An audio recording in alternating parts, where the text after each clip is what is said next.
After several years of wishful thinking, I finally checked one of the biggest names off my zoo enthusiast bucket list. Omaha's Henry Doorly Zoo is one of the very few facilities you can make a genuine case is the best zoo in America, with numerous breathtaking, one-of-a-kind exhibits that include one of the world's largest indoor deserts, placed above the world's largest nocturnal exhibit, to go along with one of the world's largest indoor rainforests, and possibly the country's best zoo aquarium. Outside, there's expansive and well-detailed African and Asian sections, along with two adjacent innovative and educational great ape complexes. Over the course of 2 visits totaling 12 hours, I filmed 4 of these exhibits. And today, we'll be starting with what I would argue to be the most immersive and high quality of the zoo's many such exhibits, the Asian Highlands. Set on 8 acres of previously undeveloped land, this $22 million project opened in 2 phases in the springs of 2018 and 2019.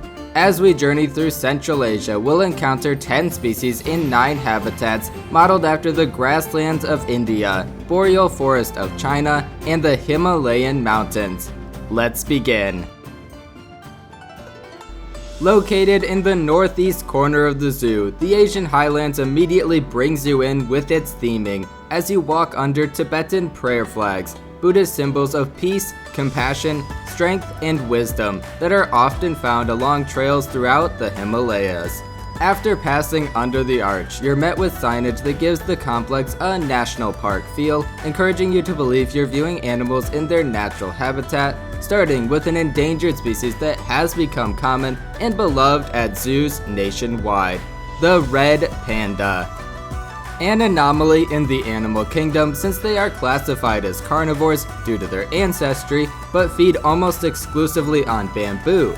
Bamboo actually has very little caloric value, but its abundance and unappealing nature as a food source to other animals makes it convenient for the red pandas, who consume 20 to 30% of their body weight in bamboo every day. Sharing the red panda space are Reeves muntjacs. The name Muntjac is an adaptation of a Sudanese word meaning small deer, first coined by a German zoologist in 1780. In contrast to the endangered red panda, Reeves muntjacs are a prolific invasive species in some parts of Europe, including an estimated more than 70,000 individuals in the United Kingdom alone.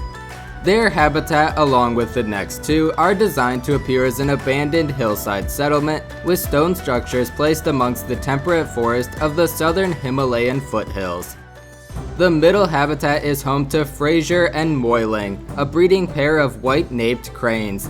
Like many birds, white-naped cranes are monogamous and mate for life. They perform courtship dances that consist of wing flapping, running, jumping, bowing, and tossing of grass or sticks in the air. If courtship is successful, the pair will then construct a nest of sedge and grasses.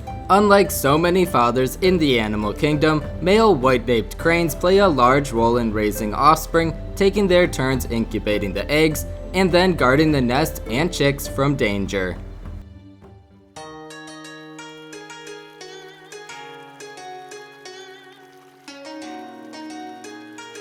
Switching sides of the path is a well-shaded sloping yard for tufted deer.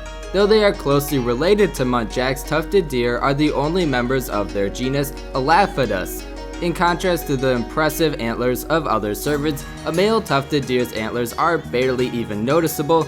Interestingly, these antlers have grown smaller over time as tufted deer evolved, while their famous canine teeth have grown larger. One hypothesis suggests that this could be due to larger antlers getting easily tangled in vegetation in the tufted deer's preferred dense forest habitat, and that their fangs serve the same roles in display and combat that antlers would. Like other deer, tufted deer are most active at dawn and dusk, which is one of the reasons these elusive animals can be tough to find in the wild. Directly across from them is a preview of the Asian Highlands finale, the plains of northern India, which we'll see much more of later. From here, the pathway begins to climb and signs warn of treacherous terrain. After a few more twists and turns, under an old rail line and along a rushing stream that has several small waterfalls, we arrive at our next stop, where the once again immersive signage gives away what we're about to see.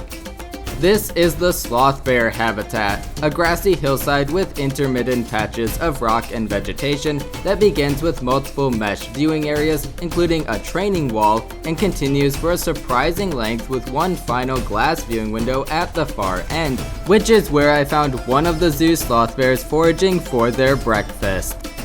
Omaha is home to 16-year-old male Bodo and an older female 23-year-old Père, who the zoo announced earlier this year has begun receiving specialized end-of-life care after a cancer diagnosis, but for now is still living her best life and being her usual sassy self.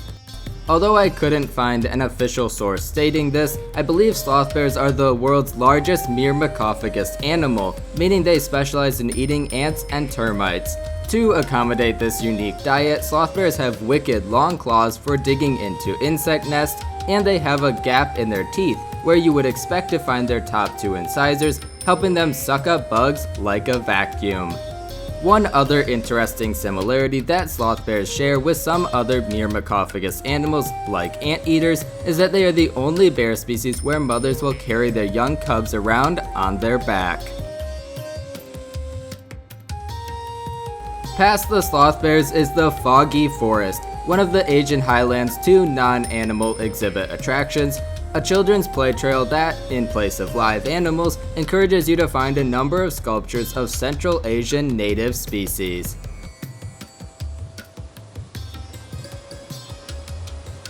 As we continue our journey, the sound of rushing water grows louder, which can mean only one thing. We've reached the Tiger Falls, the culmination of the stream we've been following since the base of the attraction.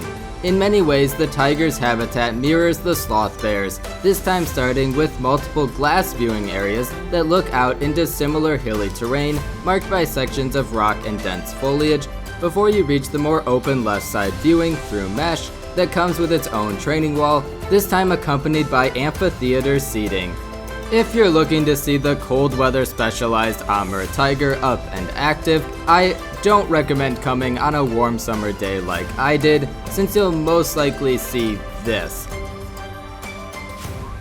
But on my second day and fifth walk through the Asian Highlands, I finally got a little movement from Isabella, the zoo's 15-year-old female who previously raised a litter of cubs at the zoo back in 2016 when the tigers were still living in the previous cat complex. Her current mate is Luca, a 13-year-old male who arrived from Iowa's Blank Park Zoo in 2023.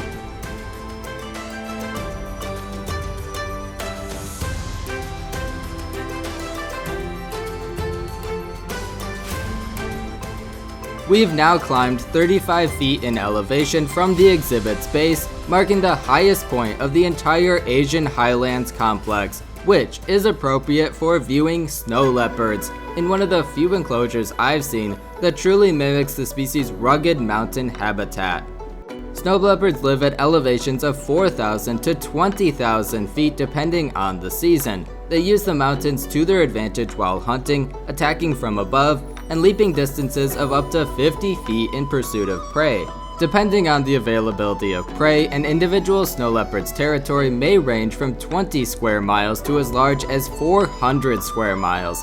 Despite their hunting prowess, snow leopards are considered the least dangerous big cat to humans, since they almost universally avoid human conflict, and there have been only 2 recorded attacks from snow leopards on humans. The oldest known big cat fossil, a skull dating from between 4 to 6 million years ago, closely resembles present-day snow leopards.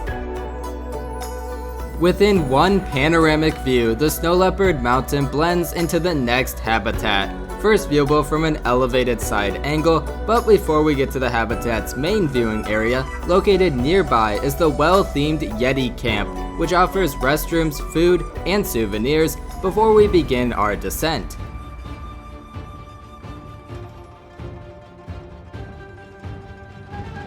Rounding the bend, the base of the habitat we just previewed comes into view. This is the Takin Ridge, complete with a stream at the bottom, a well-shaded grassy pasture at the top, with over 40 feet of elevation change and cliff faces in between. One of my favorite zoo habitats I've ever seen for one of my favorite species, the Sichuan Takin. Though they appear bulky and prefer to move at a casual pace, Takins can be quick and nimble when they want to be. They can jump at least 6 feet in the air from a standing start and will stand up on their hind legs while foraging. And of course, they can deftly navigate the steep, mountainous terrain in their native range across China and Tibet. Takin are not picky eaters, feeding on a variety of leaves and even bark. If the leaves they desire are out of their reach, these powerful animals can topple smaller trees. Though they are normally quiet animals, Takins can produce an assortment of interesting vocalizations, including snorts, bugles, whistles, and even a guttural burping sound that indicates the Takin wants something, which, as a Takin keeper myself, I now hear quite a lot of.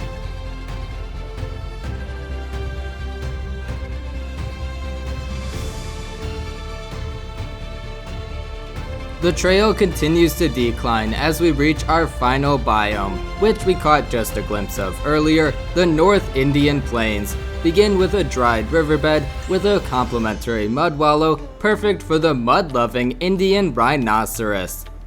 More specifically, I saw 17-year-old Hillary, the zoo's female rhino who, back in 2019, gave birth to the first Indian rhino ever born in Omaha, a male named Marshall, who now lives in Los Angeles. Wallowing in mud is important for rhinos since it helps them keep cool in the heat of the day and protects their skin from UV rays and pesky insects. Though there is only around 4,000 wild Indian rhinos today, living in 11 different wildlife reserves, those numbers represent a remarkable success from the 200 individuals that remained in the early 1900s. The Rhino Riverbed connects to the complex's last and largest habitat, which comes with its own mud wallow, predictably inhabited by a second Indian rhino, 8-year-old Brian, who was actually featured on my channel before, since he previously lived at the Columbus Zoo. Brian was showing some interest in spending time with his potential mate, so maybe, just maybe, there could be another Indian rhino calf in Omaha's future. His habitat continues with multiple additional vantage points, and unlike Hillary, Brian was not alone. At the far end of the habitat, in an even larger mud wallow, I found the Père David's deer, which were a new species for the Henry Dorley Zoo when they debuted in the Asian Highlands in 2018. Legend has it this strange-looking animal was created when a horse, a donkey, an ox, and a deer met in a cave in a forest to take down a tyrannical king. They combined themselves into one creature that had the horse's speed, the ox's strength, the donkey's sense of direction, and the deer's agility. The animals sought the advice of the Lord of Heaven, who sent it to his disciple, Xiangxia. Xia rode the creature into battle against the king and emerged victorious. The Milu's discovery by Western science is something of a legend itself. The deer is named for French missionary Armand David, who first laid eyes on the species when he reportedly bribed a guard to give him a look into the Emperor of China's imperial hunting grounds. David eventually acquired hides and carcasses and laid the groundwork for a small captive population to make its way to Europe, which ended up saving the species from extinction, but that's a story for another time.